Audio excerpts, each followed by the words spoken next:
एक समय स्वर्ग लोक में सबसे बड़ा कौन के प्रश्न पर 9 ग्रहों में वाद विवाद हो गया। विवाद इतना बड़ा कि परसिस पर भयंकर युद्ध की स्थिति बन गई। निर्णय लेने के लिए सभी देवता देवराज इंद्र के पास पहुँचे और बोले, हे देवराज, आपको निर्णय करना होगा कि हम में से बड़ा कौन है। देवताओं का प्रश्न सुनकर देवराज इंद्र उलझन में पड़ गए। इंद्र बोले, मैं इस प्रश्न का उत्तर देने में असमर्थ हूँ। हम सभी पृथ्वीलोक में उज्जैन नगरी में राजा विक्रमादित्य के पास चलते हैं। देवराज इंद्र सहित सभी ग्रह देवता उज्जैन नगरी पहुँचे। महल में पहुंचकर जब देवताओं ने उनसे अपना प्रश्न पूछा तो राजा विक्रमादित्य भी कुछ देर के लिए परेशान हो उठे, क्योंकि सभी देवता अपनी अपनी शक्तियों के कारण महान थे।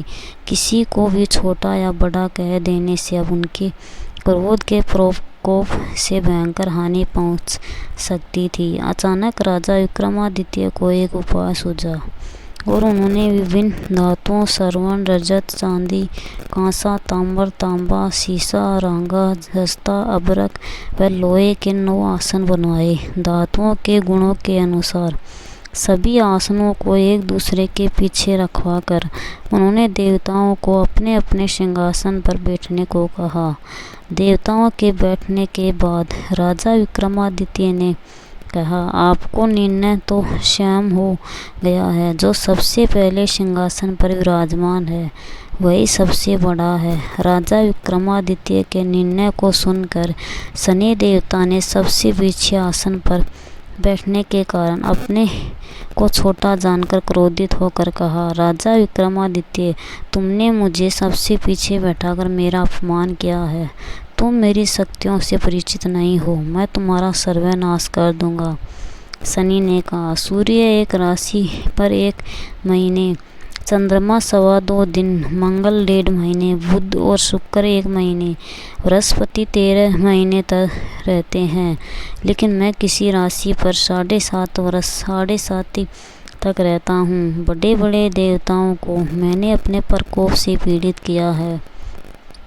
राम को 7.5 के कारण ही वन में जाकर रहना पड़ा और रावण को 7.5 के कारण ही युद्ध में मृत्यु का शिकार बनना पड़ा। राजा, अब तू भी मेरे प्रकोप से नहीं बच सकेगा। इसके बाद अन्य ग्रह देवताओं तो प्रसन्नता के साथ चले गए, परंतु शनि देव बड़े क्रोध के साथ वहां से विदा हुए। राजा विक्रमादित्य पहले की तरह ही न्याय करते रहे। उनके राज्य में सभी स्त्री पुरुष बहुत आनंद से जीवन यापन कर रहे थे। कुछ दिन ऐसे ही बीत गए। उधर शनि देवता अपने अपमान को भूले नहीं थे। विक्रमादित्य से बदला लेने के लिए एक दिन शनि ने घोड़े के व्यापारी का रूप धारण किया और बहुत से घोड़ों के साथ उज्जैन नगरी पहुँचे। राजा विक्रमादित्य ने राज्य में किसी घोड़े के व्यापारी के आने का समाचार सुना तो अपने अक्षपाल को कुछ घोड़े खरीदने के लिए भेजा। घोड़े बहुत कीमती थे। अक्षपाल ने जब वापस लौटकर इस संबंध में बताया तो राजा विक्रमादित्य ने स्वयं आकर एक सुंदर व शक्तिशाली घोड़े को पसंद किया। घोड़े की चाल देखने के लिए राजा उस घोड़े पर सवार हुए तो वह घोड़ा बिजली की गति से दौड़ पड़ा। तेजी से दौड़ता हुआ घोड़ा राजा को दूर एक जंगल में ले गया और फिर राजा को वहां गिराकर जंगल में वहीं कहीं गायब हो गया। राजा अपने नगर को लौटने के लिए जंगल में भटकने लगा, लेकिन उन्हें लौटने का कोई रास्ता नहीं मिला। राजा को भूख प्यास लग आई। बहुत घूमने पर उसे एक चरावा मिला। राजा ने उससे पानी मांगा। पानी पीकर राजा ने उस चरावे को अपनी अंगूठी दे दी। फिर उसे रास्ता पूछकर वह जंगल से निकलकर पास के नगर में पहुंचा। राजा ने एक सेठ की दुकान पर बैठकर कुछ देर आराम किया। उस सेठ ने राजा से बातचीत की तो राजा ने उसे बताया कि मैं उज्जैन नगरी से आया हूँ। राजा के कुछ देर दुकान पर बैठने से सेठ जी की बहुत बिक्री हुई। राजा ने सेठ को बहुत भाग्यवान समझा और खुश होकर उसे अपने घर भोजन के लिए ले गया। सेठ के घर में सोने का एक हार खूंटी पर लटका हुआ था। राजा को उस कमरे में छोड़कर सेठ देर के लिए बाहर गया। तभी एक आश्चर्यजनक घटना घटी। राजा के देखते देखते सोने के उस हार को खूंटी निकल गई। सेठ ने कमरे में लौटकर हार को गायब देखा तो चोरी का संदेह राजा पर ही किया, क्योंकि उस कमरे में राजा ही अकेला बैठा था। सेठ ने अपने नौकरों से कहा कि इस परदेशी को रस्सियों से बांधकर नगर के राजा के पास ले चलो। राजा ने विक्रमादित्य से हार के बारे में पूछा तो उसने बताया कि उसके देखते ही देखते खूंटी ने हार को निगल लिया था। इस पर राजा ने क्रोधित होकर चोरी करने के अपराध में विक्रमादित्य के हाथ पांव काटने का आदेश दे दिया। राजा विक्रमादित्य के हाथ पांव काटकर उसे नगर की सड़क पर छोड़ दिया गया। कुछ दिन बाद एक तेली उसे उठाकर अपने घर ले गया और उसे अपने कोल्हू पर बैठा दिया। राजा आवाज़ देकर बैलों को हाँकता रहता। इस तरह तेली का बैल चलता रहा और राजा को भोजन मिलता रहा। शनि के प्रकोप की 7.5 पूरी होने पर वर्षा ऋतु आरंभ हुई। राजा विक्रमादित्य एक रात मेघ मल्हार गा रहा था कि तभी नगरी के राजा की लड़की राजकुमारी मोहिनी रथ पर सवार उस तेली के घर के पास से गुजरी। उसने मेघ मल्हार सुना तो उसे बहुत अच्छा लगा और दासी को भेजकर गाने वाले को बुला लाने को कहा।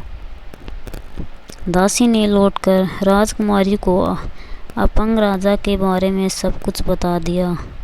राजकुमारी उसके मेघ मल्हार से बहुत मोहित हुई, अतः उसने सब कुछ जानकर भी अपंग राजा से विवाह करने का निश्चय कर लिया। राजकुमारी ने अपने माता पिता से जब यह बात कही तो वे हैरान रह गए। रानी ने मोहिनी को समझाया, बेटी तेरे भाग्य में तो किसी राजा की रानी होना लिखा है, फिर तू उस अपंग से विवाह करके अपने गांव पांव पर कुल्हाड़ी क्यों मार रही है। राजकुमारी ने अपनी जिद नहीं छोड़ी। अपनी जिद पूरी कराने के लिए उसने भोजन करना छोड़ दिया और प्राण त्याग देने का निश्चय कर लिया।